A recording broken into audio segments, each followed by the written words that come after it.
아르베키로 문답 제33주 제88문답 제89문답 제90문답 제91문답을 상고하겠습니다.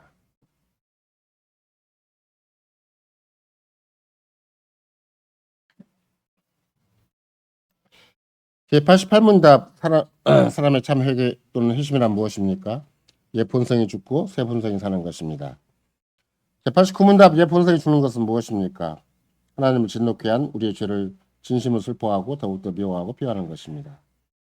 제90문답 새 본성이 사는 것은 무엇입니까? 그리스도로 말미암아 하나님 안에서 진심으로 즐거워하고 모든 선행으로 하나님 뜻에 따라 살기를 사랑하고 기뻐하는 것입니다. 제91문답 그런데 선행이란 무엇입니까? 오직 참 믿음으로 하나님 율법과 일치하고 하나님 영광을 위하는 것들로서 우리 자신의 소견이나 사람들의 계명에 근거한 것은 아닙니다. 예수 그리스도의 사랑하는 성도 여러분, 우리는 32주 또 계속 이어서 33주, 특별히 32주는 그리스도인의 생활이 얼마나 적극적인 순종의 생활인가, 또 행동으로 직접 감사를 드러내는 생활인가.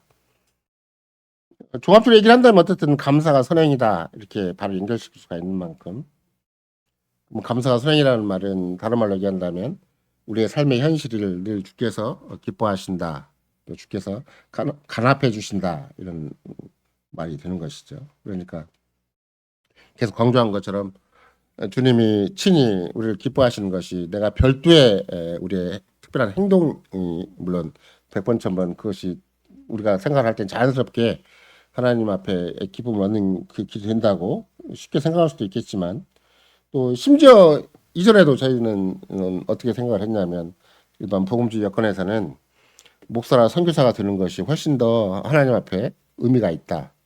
또 하나님은 뭐 그런 개인이나 그런 가정에 일반 평신도보다 훨씬 더 복을 많이 주신다.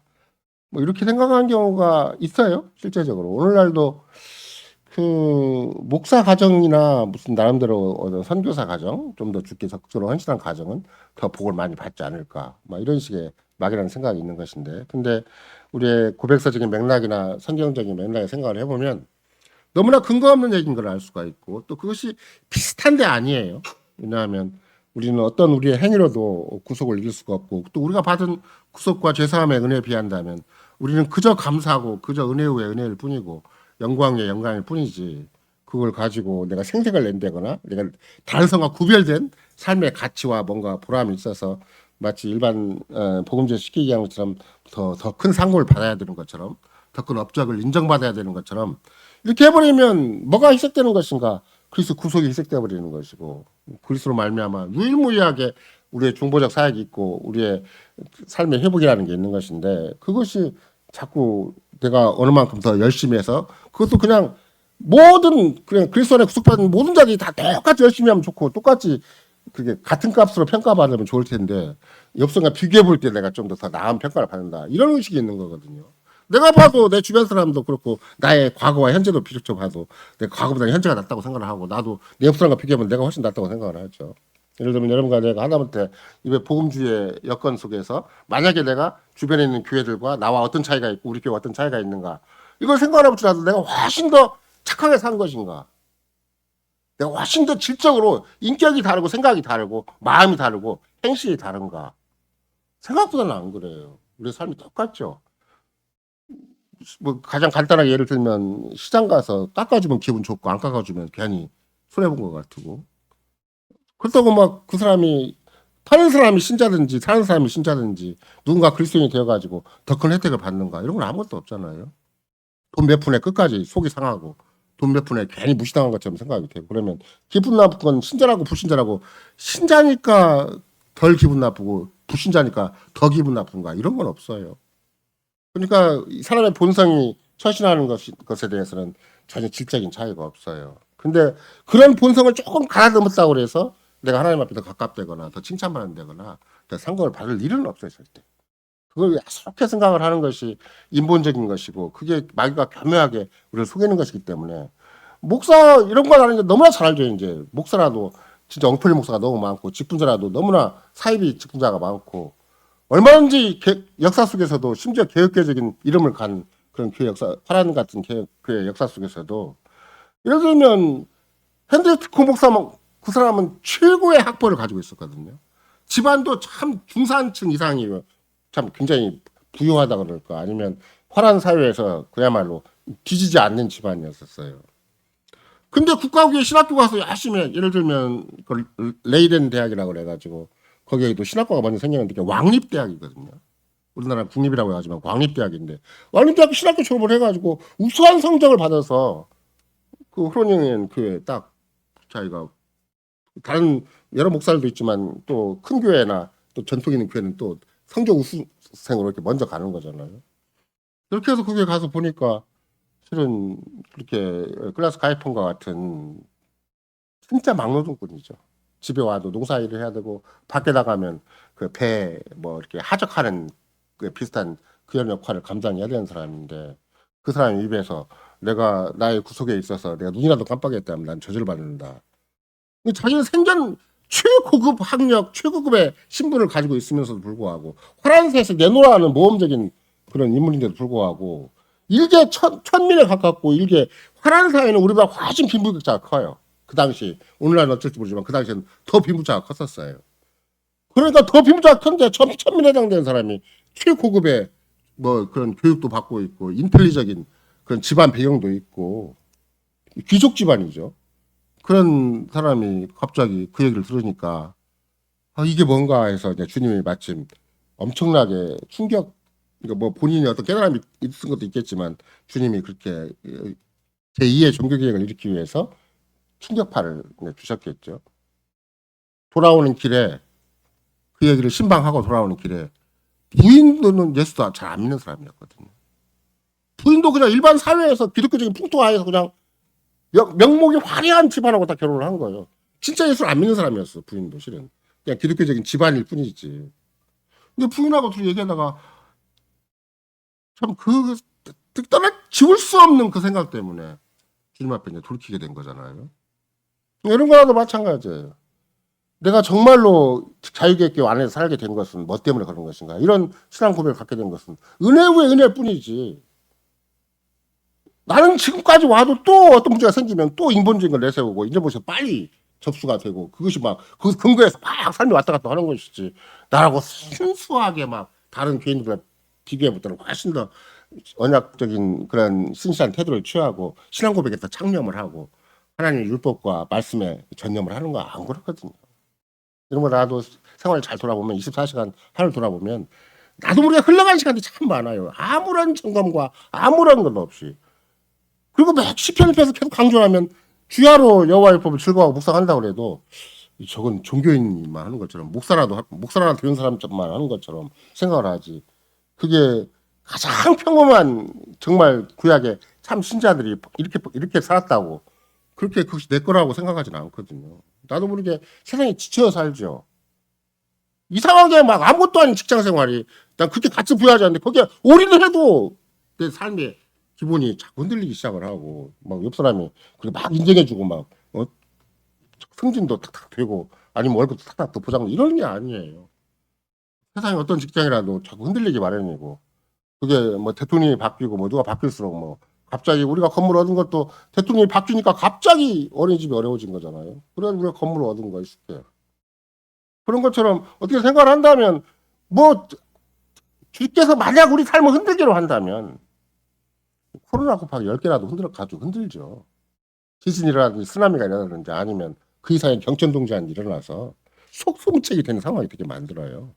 이제 이런 걸 우리가 생각을 한다면 결국은 여러분과 내가 이 땅을 살아가는 모습이 내가 남다르게 뭘 잘해서 살아간다는 것에 조금이라도 의지하고 있으면 삶의 근거가 너무 박약해. 삶의 토대가 이게 그 정말 뭐 모래 위에서 뭐 우리가 집을 짓는다고 하잖아요. 모래 위에 지은 집처럼 뭐 창수 안 하고 뭐가 조금만 크게 생기면 세상에 휩쓸려가 버리지. 그런 것이 우리 인생이지. 얼마나 우리는 막 튼튼하게 다 보살펴서 아무리 사람이 자기를 튼튼하게 보살핀다고 해도 내 주변 여건, 사회적인 여건, 이 국가적인 여건이 다 흔들리고 있는데 나 혼자 튼튼하게 살 수는 없는 거거든요.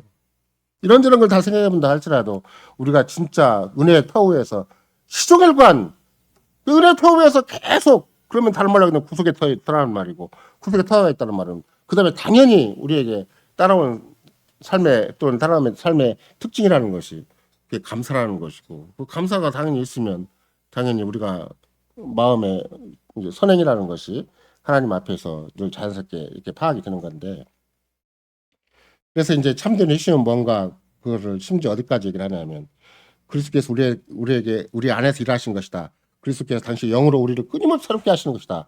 이런 안목을 원론적으로 알아요. 근데 실천적인 차원에서는 아까도 말씀드린 것처럼 믿음에서 믿음으로 이래야 되는데 믿음에서 믿음에 이르지 못하고 중간에 막 인간적인 방법으로 쌍질 방법으로 누구나 다 세상에 공감할 방법으로 막 가버려요. 제가 건강이라는 하나의 문제 때문에 나도 모르게 막 무슨 열심히 운동하고 열심히 뭐 이렇게 아침 저녁으로 뭐 하고 뭐 약도 먹고 막 그러면 그게 당연히 되는 줄 알았죠. 그러나 그보다 더 중요한 건 하나님 나라 의를 구하는 게 더 중요한 것이고 건강은 아무리 도모해도 불안해요. 경제적인 건 아무리 쌓아놔도 불안한 거예요.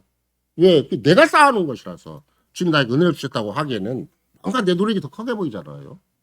내 열심이 더 크게 보이고 그러니까 주님 앞에 생명이 어떻게 부장되고 있는가는 진짜 몸뚱아리 하나가 중요한 게 아니에요.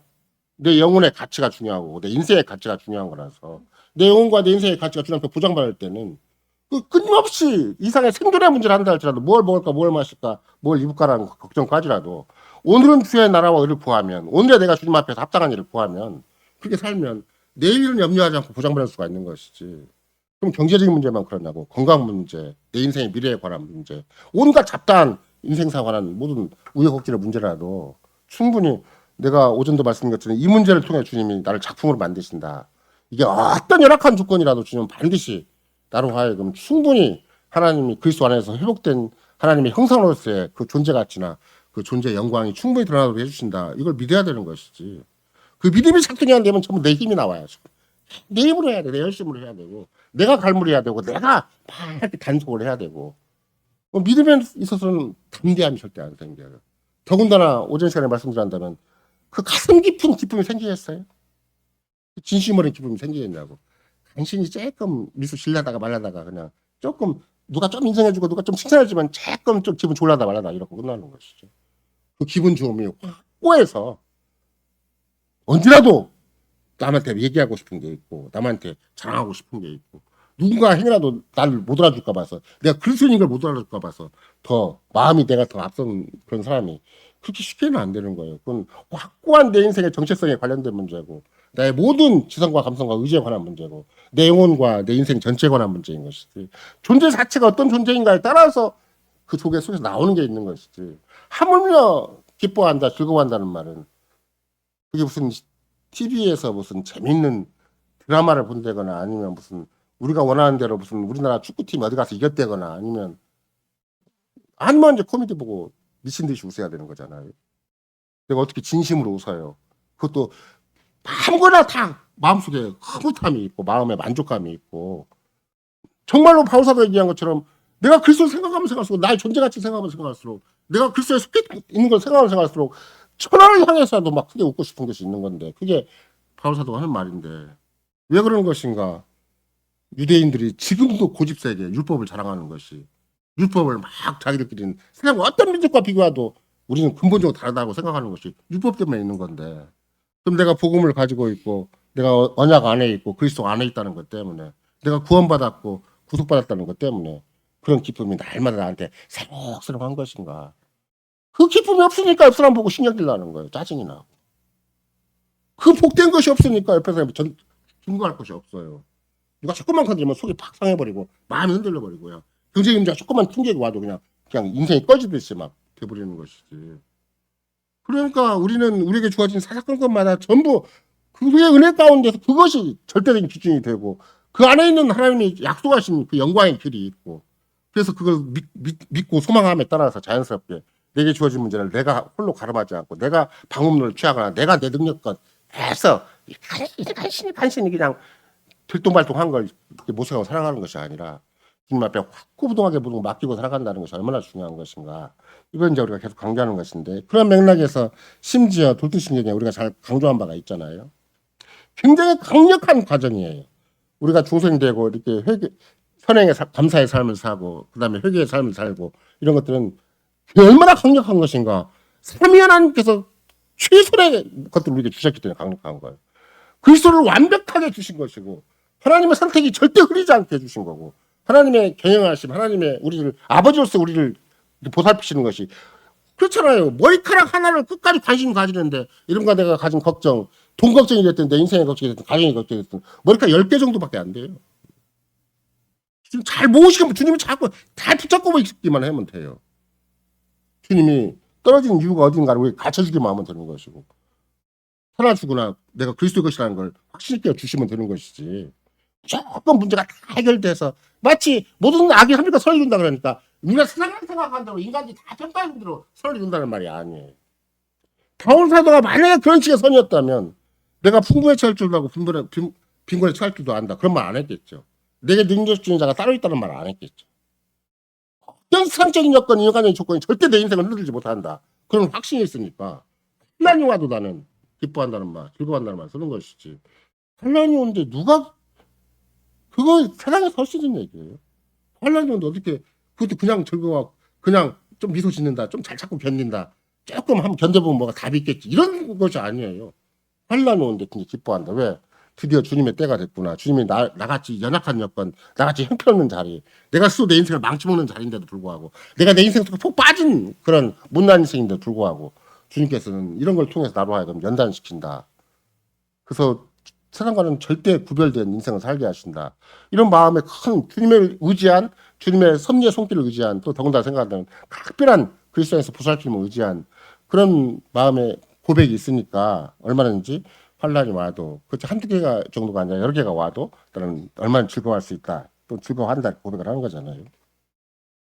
그래서 돈트신경 세 번째 네 번째 교리 제 12항에 본다 할지라도 참된 효심에 대해서 뭐라고 얘기하는가 그러면 성경에서 지극히 분명하게 중생 새로운 피조물 죽은 자 건에서 부활을 살아있게 만드는 것이다.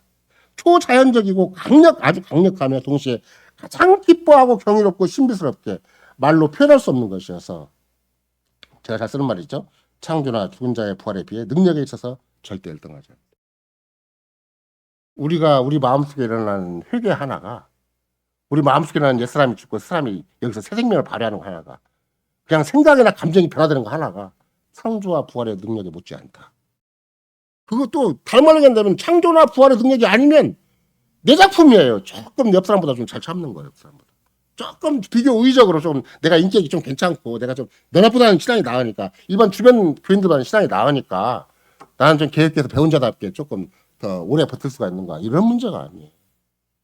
창조나 부활의 능력으로 내 마음의 변화가 확인되지 않으면 그럼 구속이 없어진 거예요. 어디 가서 순간에 내 마음의 변화, 생각의 변화, 내 인생의 어떤 조그만 변화 속에 구속 빼놓고 내가 변화됐다. 그러면 늙어가는 것뿐이고 후퇴하는 것뿐이고 나이가 볼수록 또 끈기도 더 떨어져가지고 오래 버티지도 못해요. 젊은 날은 차라리 투지라고 있어서 버티지. 물론 젊은이라고 다 잘 뜨는 건 아니겠지만 나이 먹을수록 힘을 할 버리도 없어요. 그러니까 아무것도 아닌 것에 서운하고 아무것도 아닌 거 짜증나고 인생값이라는 게 뻔한 거 아니에요? 사람값이라는 것이. 근데 그럼에도 불구하고 돌스승에서는 우리 안에 주신 구속의 은혜가 얼마나 위대한 것인가 얼마나 강력한 것인가 바울 사도는 자기 평생으로 그걸 증명해내는 것이고 또 바울 사도가 우리에게 가르쳐준 그런 로마서 같은 분위기 그러니까 우리가 계속 처음부터 살펴본 바는 뭐냐면 로마 시민권이 그 당시엔 전 세계적인 가장 강력한 삶의 근거가 자질이 됐잖아요. 얼마나 강한가 그랬더니 바울 사도가 로마 시민권이라고 하니까 천부장 백부장도 못 건드린 거예요. 그만큼 로마 시민권이라는 것 자체가 강력한 것이고 그러면 단순히 법적인 권세만 있었겠냐고. 로마 시민권을 가지고 가면 웬만하면 적어도 사회적인 신분이 보장이 되고 적어도 자기들끼리 주고받는 어떤 객관적인 여건이 보장이 되니까 로마 시민권이라는 게 자랑스러운 것이지 아무것만 안 가고 그냥 목숨만 부지하면 이렇게 로마 시민권의 의미가 있겠냐고. 그런가 내가 구태여 지금이야 이제 아메리칸 드림이 없어지고 심지어 코리안 드림이 생겼겠지만 이전만 하더라도 70년대 이민 간 사람들은 전부 아메리칸 드림이 있었죠. 미국이면 가서 모든 것이 다 잘 되고 성공하는 것처럼 그렇게 생각하는 시대가 있었잖아요. 그럼 여러분과 나의 진짜 드림은 무엇인가? 기독교적인 드림, 그리스도적인 드림이고 진짜 우리 안에는 몸과 영혼이 사건건마다 모든 시시각각으로 우리에게 주어진 그런 모든 하루하루가 다 우리에게는 신비한 기적의 하루하루가 되는 것이고 그럼 뭘로 확인하는 것인가? 내가 나를 확인할 수 있어야 돼요. 옆 사람이 확인 안 해줘요. 교회에서 검증을 안 해줘요. 본인이 자기 개인이 자기 인격으로 자기 영혼의 기능으로 이 사람은 죽고 그 사람이 사는 걸로 확인돼야 돼요. 그게 기적이고 그게 구원이고 그게 영생이고 그게 우리가 세상에서 구별된 주님 앞에서 삼위 하나님 앞에서의 아주 독특한 그런 우리의 정체성이다 이렇게 생각할 수가 있는 것이죠. 그래서 중생은 생각보다는 중생과 회개라는 것은 본질적인 과정이지 그게 유형에 그친 게 절대 아니다. 그럼 본질적인 과정이라는 말 무슨 말이에요? 아까도 말씀드린 것처럼 세상 사람들은 본질과 관계없이 외부만 꽂지만 죽고하다 끝나요. 꼭 그게 얼굴에 막 뭘 바르고 그런 것도 있고 막 건강을 막 열심히 도모해서 괜히 나이 먹어서라도 좀 건강하게 살자는 것이 꾸준한 노력이겠지만 세상 사람은 그거 노력하다가 자기 영혼은 관리를 못해. 자기 인격은 하나도 관리가 안 돼. 인격만 관리하려면 중이 돼야 돼. 입사를 수도해가지고 막 거기서 혼자 고군분투해가면서 혼자 돌을 쌓아야 돼요. 그냥 열반이나 헥타르 경지 가야 될 거 아니에요. 세속에 살면 아무도 자기 영혼이 관리가 안 돼요. 그러니까 카톨릭에서는 어차피 결혼부터 시작을 해서 세상이라는 것이 세속에 철저하게 젖어 있으니까 우리는 절대 결혼 생활 함부로 들어가면 안 된다. 충분히 일리가 있죠. 결혼 생활 가보면 아무것도 아닌 것에 그냥 뒤죽박죽 온갖 오장육부가 다 뒤집어지고 엎어지고 그러는 것이지. 안 들어가니까 그러면 굉장히 신성하고 거룩하게 사는 것인가. 그런 것도 아니라는 것을 이제 우리가 이런 혼인 예시 헬스에서 배우는 거예요. 원래 인간이라는 게 그렇게 해서 혼인 하고의 문제가 아니고 원래 인간의 존재 가치가 어떤 것이고 존재 목적이 어떤 것인가. 그리고 우리가 유일하게 그나마 그리스도 안에서 우리의 삶에 원리가 있다면 뭐가 주님 앞에서 우리가 받을 수가 있는 것인가. 부부싸움을 하더라도 뭐 때문에 부부싸움을 이렇게 뚝 밀고 나갈 수가 있는 것인가. 안 싸우면 비정상이죠. 어떤 뭐 경우에 따라서는 막 무슨 그 부부간에 몇 백년 해로해가지고 막 한 번도 싸운 일도 없다 그러고 제가 그래서 죽은 다음에 지옥 가게 생겼구나 하고 생각을 합니다. 살아 있을 때 빨리빨리 싸울 건 싸우고 깨달을 건 깨닫고 아까 같이 주님이 계기를 주시면 그 계기를 통해서 빨리빨리 자기의 모습을 변화시켜야 되는 건데 생각이 없는 사람은 안 싸우겠죠. 생각이 있어도 뭐 우리가 생각한 대로 한다면 포기해버리면 책임해버리면 더 이상 인간다움이 뭔지를 모르면 더군다나 하나님의 형상으로서 사람의 존재 가치가 뭔지를 모르면 싸울 리가 없는 거죠. 우리는 인간의 약한 본성 때문에 싸우기도 하겠지만 더 중요한 건 하나님의 형상으로 회복되어 가는 중이기 때문에 우리의 인생의 목적이 하나님에게 있고 그리스도 안에 있기 때문에 싸우는 것이지 막연하게 그냥 세상에서 잡다한 인간성끼리 모여가지고 괜히 밀당해가면서 니 잘났나 니 잘났나 그 싸움하는 게 아니에요. 하나님의 영광을 위한 싸움이고 믿음의 싸움인 것이고 정말로 내가 싸움이라는 것이 아무리 부부싸움을 하더라도 교회를 세우는 싸움이고 집안을 세우는 싸움이고 하나님 앞에 충분히 쓰임받을 수 있는 싸움인가를 가름해 나가는 것이잖아요. 그래서 이것이 생각보다는 강력하다는 것을 우리가 명심할 필요가 있어요. 그래서 똑같은 슬픔인데 그냥 세상적인 슬픔, 세상적인 근심은 우리를 망하게 한다. 영혼을 피폐하게 만들고 뼈가 마르게 한다. 잠언에 의한다면. 이 세상적인 근심은 뼈가 말라버려요. 영혼 자체, 뼈가 마를 정도가 되면 영혼은 얼마나 피폐해지겠냐고. 팍팍해지죠. 돈 문제만 생기고 무슨 조그만 문제 생겨도 막 뚝하게 대립각을 세워가지고 네가 없어지고 내가 살아야 된다. 두간에 너 네가 없어지고 내가 사는 것이 그야마 이 문제를 해결하는 길이다라고 생각이 되잖아요. 근데 원래 그렇게 생각하고 싶은 생각은 없었는데 살다 보니 그렇게 되는 거 아니에요. 세상 근심이 얼마나 우리를 뼈를 마르게 하고 영혼을 피폐하게 만드는가 이거 생각한다면 왜 세상 근심이 영혼을 피폐하게 하고 이렇게 서로를 그렇게 잡들이하듯이 살아갈 수밖에 없는 것인가. 영혼의 관리가 안 되니까. 그렇죠? 인생이 관리가 안 되는 거예요. 왜 관리가 안 되겠어요? 죄를 모르니까. 죄를 모르면 그리스도 구속을 모르니까. 거꾸로 우리는 죄에 대한 슬픔이 생기고 죄에 대한 죄로 말미암아 근심을 하는 거죠. 부부 싸움을 하더라도 돈 문제 갖고 싸울 것이 아니라 이 돈 문제가 걱정되는 것이 죄 때문에 그런 거구나. 그리스도를 믿는 걸 잘 모르는 거구나. 언약을 잘 모르는 거구나. 오늘 또 하나님 나라 우리를 안 구했구나. 그리고 싸워야 되는 것이지. 세상 사람 똑같은 싸움 가지고 싸워봤자 다 서로 망하는 길이에요. 그게 죄를 모르고 그리스도를 모르니까 당연히 그 영혼은 피폐되고 그런 쪽에서 그냥 죽일 놈 살릴 놈 하다가 그냥 가는 거예요. 그러다가 이제 그래도 사람 체면이 있고 집안 주변에 여러 가지 있으니까 체면상 그냥 버티고 살자. 그리고 나머지 인생을 살아가는 거예요. 그냥. 그게 무슨 소망이 있고 그게 무슨 인생의 가치가 있고 보람이 있겠어요. 자기 사람들은 명함을 가지고 그럴듯하게 한 집안을 뭐 남다르게 집안을 일때 할지라도 그리스도 안에서는 아무 의미가 없는 거예요. 그리스도 안에 의미가 있을 때는 우리가 혼인제식서에서 바울마무 목사가 제시한 것처럼 그리스도가 관여하고 개입되고 하나님이 개입됐을 때만 하나님이 내 가정을 직접 문제를 제기하는 거예요. 다른 사람 같으면 다 100년을 해로한다고 그러고 뭐 서로 남편과 아내 사이에 서로 잘 참아주고 사랑한다고 하겠지만 우리는 그럴 수가 없는 존재. 왜? 죄가 그렇게 착한 남편, 착한 아내가 되고 죄가 없어지는 게 아니에요. 마귀가 그러니까 가만 두는 법이 없어요. 세상이 그냥 오사롭게 그냥 무조건 우리 둘께 막 오붓하게 사랑만 했으면 세상에 돈이 막 저를 막 불러 우리 주변에 모여던가 안 그러잖아요. 아무리 오붓하게 처음에 시작할 때는 뭐 오두막살만 갖고 살고 월세만 갖고 산다 그랬어도 시간이 가면 갈수록 자꾸 돈이 불어나고 돈의 의지가 되고 그러다 보니까 이제 서로 돈에 대한 평가도 안 맞고 돈에 대한 계산도 안 맞아가지고 결국은 본질적인 문제가 뭐가 되는 것인가? 영혼에 관한 문제가 소홀할 수밖에 없고 인격 관리가 전 될 수밖에 없고 인간 관리가 안 되는 거구나. 그럼 뭐 관리가 되는 거예요? 맨 돈 관리하다 끝나는 것이고 맨 주변 관리하다 환경 관리하다 끝나는 것이죠. 집 좋게 지을까 말까 아니면 조금 집안의 여건을 뭐 리모델링 조금 할까 말까 아니면 돈을 좀 여기다 쓸까 저기다 쓸까 그거 다 많은 것이지. 자기 영혼을 얼마나 보람있게 하고 얼마나 가치 있게 하고 더군다나 최고의 만족도 기쁨이 있게 하는 것인가. 물론 세상 사람도 행복을 추구해요. 자기 만족을 추구하는 거예요. 그러나 그 행복이나 자기 만족이라는 게 자기 중심이지 밑도 끝도 없는 짓이잖아요.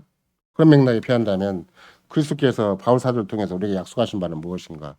죄에 대한 슬픔이 있으면 구원이 된다. 구원이. 왜 구원이 되는가? 회개라는 절차를 거치기 때문에. 회개라는 게 무엇인가? 그러면 이제 배웠으니까 알겠잖아요. 옛사람은 죽고 옛사람이 사는 것이다. 회개가 막뭐 눈물 콧물 흘려서 회개가 아니라 자꾸 보이는 거예요. 이게 지속적인 과정이고 강력한 과정이니까 자꾸 세상이 보이고 죄가 보이고 마귀가 보이는 거예요. 그러니까 이걸 내가 뻔히 보이는데 가서 움켜줄 일은 없잖아요. 아무리 남편과 아내가 돈을 벌어다 푼다 하는데 그 돈이 서로 집안을 망치게 생겼는데 내가 돈을 왜 가까이 해요. 일단 접어두고 더 빨리 급선무가 있는데 더 우선적인 게 있는데 영혼의 관리가 돼야 되는 거고 우리 믿음이 관리가 돼야 되지. 돈만 막 부장한다고 막 그저 달려가 보세요. 그 돈 유지하는 게 나머지 평생을 거기다 투자해도 돈 관리가 안 되는 법이에요. 집안 관리가 안 돼. 그냥 살다가 그냥 적당히 포기하고 사는 것이지. 그러니까 우리 차원에서는 끝까지 죄에 대한 문제로 우리의 영혼에 관한 문제로 주님 앞에 부름받은 한 인생에 관한 문제로 정말로 그런 독특한 영혼들이 부름받아서 교회를 이루고 하나님의 은혜의 왕국을 이루는 그 본질적인 문제가 당연히 우리한테 요구되고 있는 것이죠.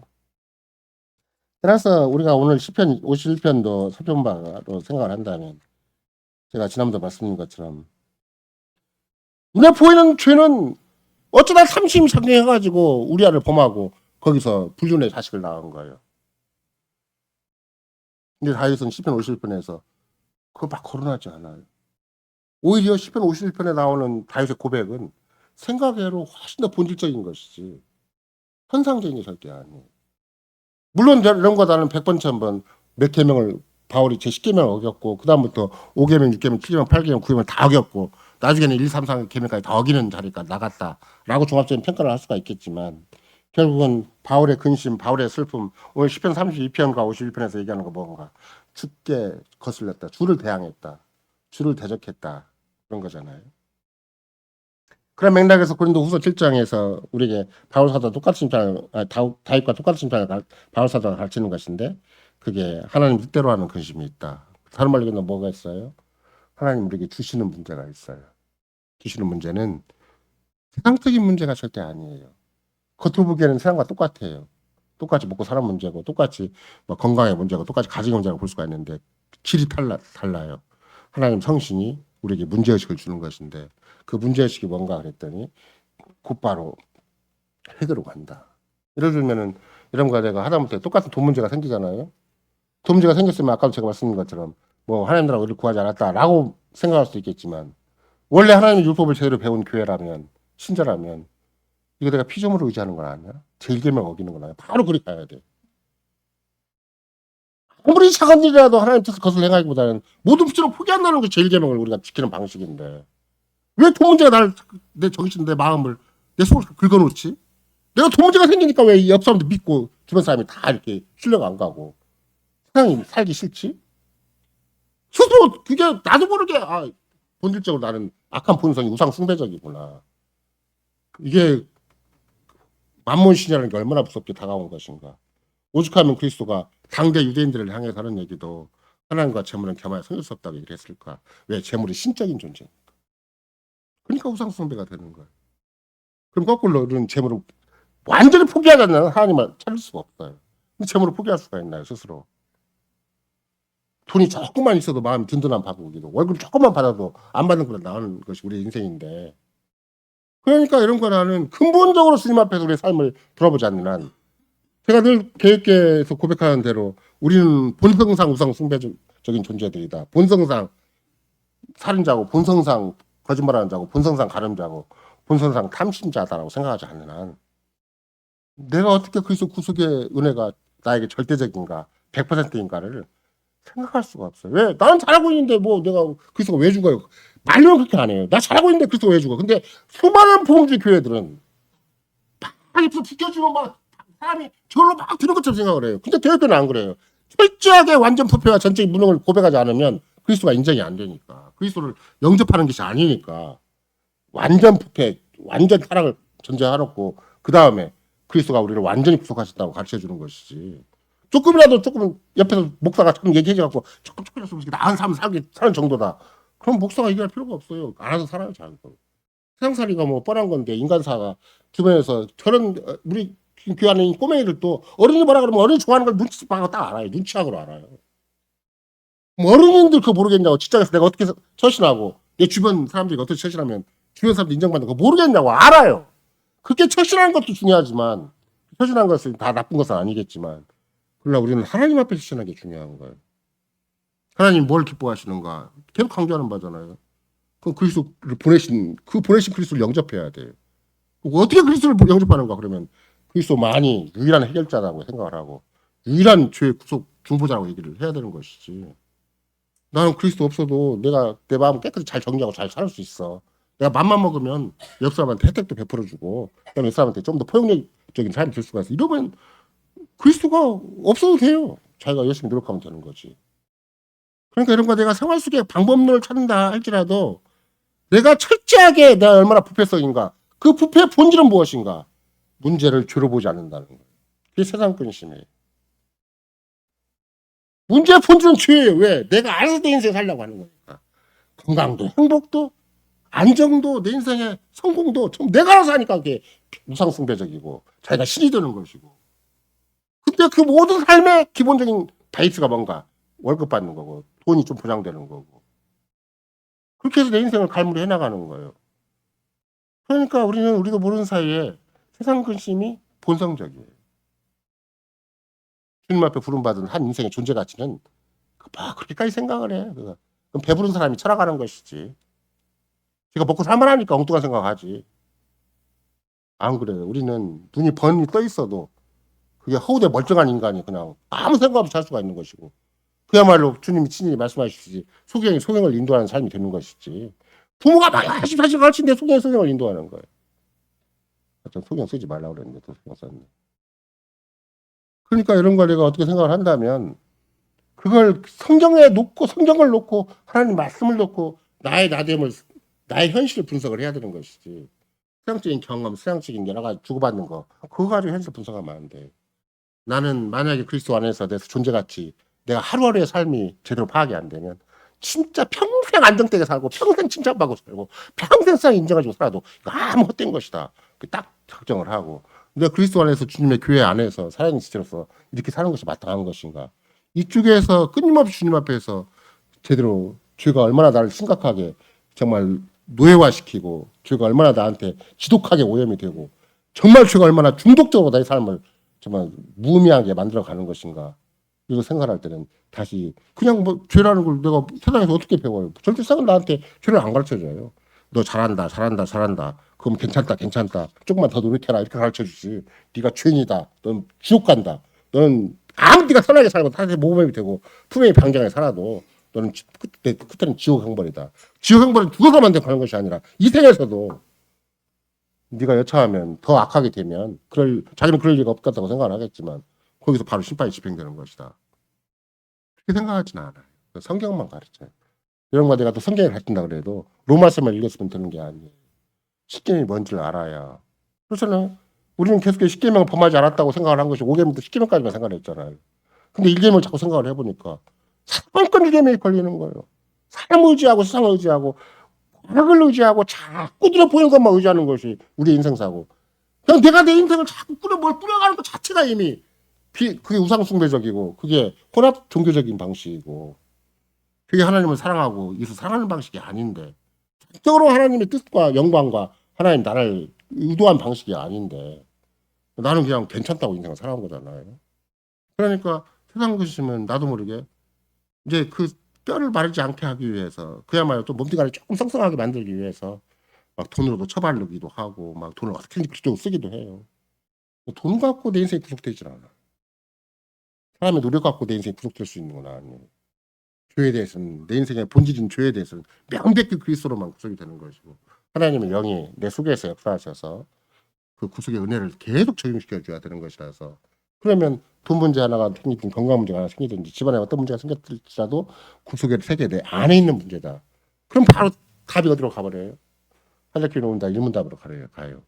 내 안에 있는 이 문제가 건강의 문제든 경제 문제든지 그는 하늘 아버지의 뜻이 아니면 이 문제가 나한테 어설프게 주어지는 것이 아니고 약간의 개선책으로 약간의 조금 증진되는 걸 주어지는 건 아니다. 이 문제를 가지고 철저히 하나님이 나를 관리하신다. 구속의 가운데서 작품으로 만들어 가시는 것이고 어떤 열악한 조건이라도 귀엽고 하나님이 보시기 좋을 대로 만들어가는 것이지 내가 좋을 때 그냥 무조건 행복하게 만들고 무조건 안정되게 만들고 무조건 생에 성공하고 출세하게 만드시는 거 그런 말이 아니에요.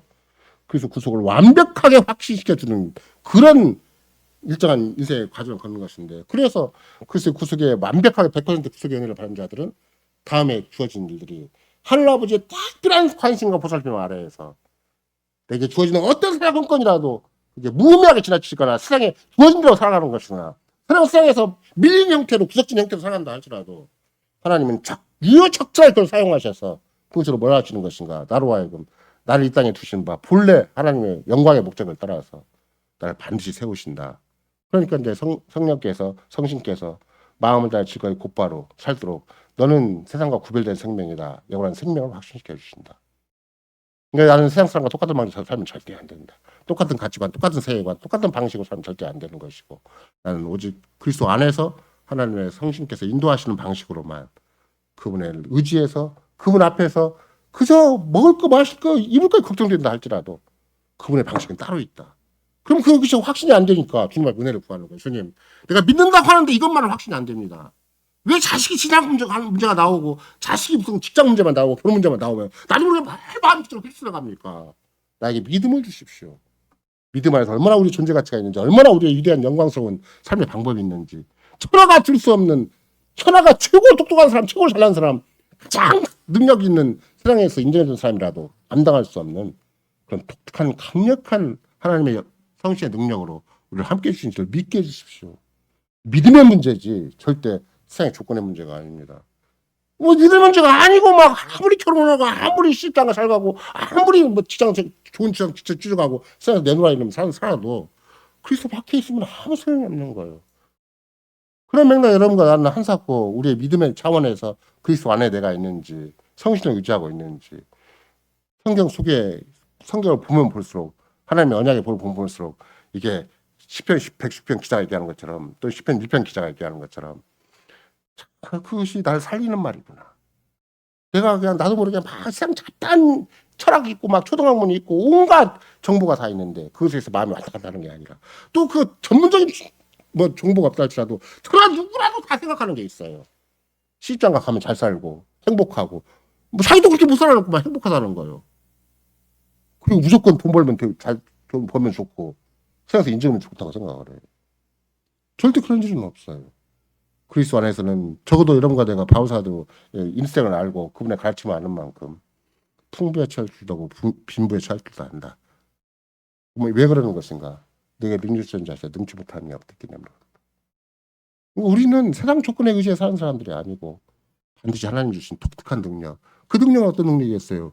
복음에 나타난 하나님의 구원의 능력이기도 하겠지만 그 능력은 다른 말로 얘기한다면 언약을 신실하게 이루시는 능력. 그렇죠? 구약에서 전능하신 하나님이라고 할 때는 무조건 세상 말을 다 혼자 알아서 하니까 전능하신가. 그것도 되겠지만 더 중요한 건 나와 언약을 굉장히 신실하게 충분히 이룰 수 있는 능력이에요. 내가 어떤 구차한 조건에 빠졌다 할지라도 반드시 천하 누구라도 그리스도의 혼잔치 습득할 수 있는 정말로 뼈 중에 뼈로 살 중에 살로 완성될 수 있는 위대한 삶의 내용은 그리스도만이 할 수가 있고 하나님만이 할 수가 있는 삶이 있기 때문에 나는 전능한 하나님이라고 말씀하시는 것이지. 우리 어설픈 능력 갖고 멀쩡한 인생 살아봤자 내 나이 먹으면 금방 시드프도 해질 거래요. 또 인생의 자원이 아무리 크다고 그래도 그거 다 돈 벌게 했었지 관리도 제대로 못하고 인생이 죽는 거잖아요. 저는 많이 벌었다 하더라도 우리는 그만큼 많이 벌 수 있는 것도 아닐 것이고 평생 허덕이 다 끝나는 거야. 그러나 특히 풍성한 하나님의 은혜가 우리한테 있으니까 지각과 모든 지각이 뛰어난 하나님의 평강으로 지배하도록 하자. 그럼 바울사도만 할 수 있는 얘기인가? 안 그래요. 바울사도 입을 빌어서 오고는 만대 교회 역사의 마지막까지 내게 속한 자들은 내가 반드시 그렇게 해주신다. 그러니까 지금도 우리의 사사건건마다 그 풍성한 또 모든 지각이 뛰어난 하나님의 평강 그런 정말로 세상의 어떤 조건도 더 이상 나의 인생을 흔들 수가 없다고 생각을 하고 어떤 환란이 곱하기 몇 개로 온다 할지라도 내가 얼마나 기뻐하고 감사할 수 있는 것인가. 이 조건을 빨리 회복하는 것이 이런가 내가 오늘 살아가고 내일 살아가는 진짜 힘이고 그게 진짜 참 인생이고 참 인생이라고 하는 것이 간신히 세상을 그냥 통통통 살아서 조금 안정되게 사는 것이 인생이 아니고 정말 주님 앞에 보람이 있고 의미가 있는가. 정말로 주님의 영광과 주님의 뜻과 저 나라를 위해서 나를 이렇게 불러주셨는데 그게 부합된 삶이 되는 것인가. 최고의 가치, 최고의 인생, 최고의 영광이 보장되어 있는 것인데 최고의 신비적인 아름다움이 거기 보장되어 있는 것인데 하나님 보시기에 좋은 대로가 반드시 약속되어 있는 것인데 그건 생각하지 않고 내가 조금 인생 좀 편안하게 산다고 조금 가능성이 보인다고 조금 세상 사람 좀 낫다고 그런 어영부영 해가고 그런 거 가지고 인생의 가치 없게 삼지 말고 성경이 약속한 대로의 하나님의 인간다움 최고의 하나님의 형상다움 거기에 하나님 뜻과 영광과 하나님 나라가 걸린 그런 인생을 하루하루 사는 것이 얼마나 우리에게 소중한 것인가. 이런 삶을 살도록 하기 위해서 세상의 학식이나 세상의 돈이나 세상의 명예나 이 세상에 어떤 조건도 필요하지 않아요. 그냥 날마다 주의 나라와 의를 구하고 살면 내일을 염려하지 않고 오늘은 그냥 옛사람을 버리고 새사람을 살면 주님은 충분히 기뻐하시고 충분히 써주시고 충분히 당신 역사에 위대한 존재 가치로 확정해 주신다. 이런 것은 성경의 약속이고 또한 고백서의 약속입니다. 아멘.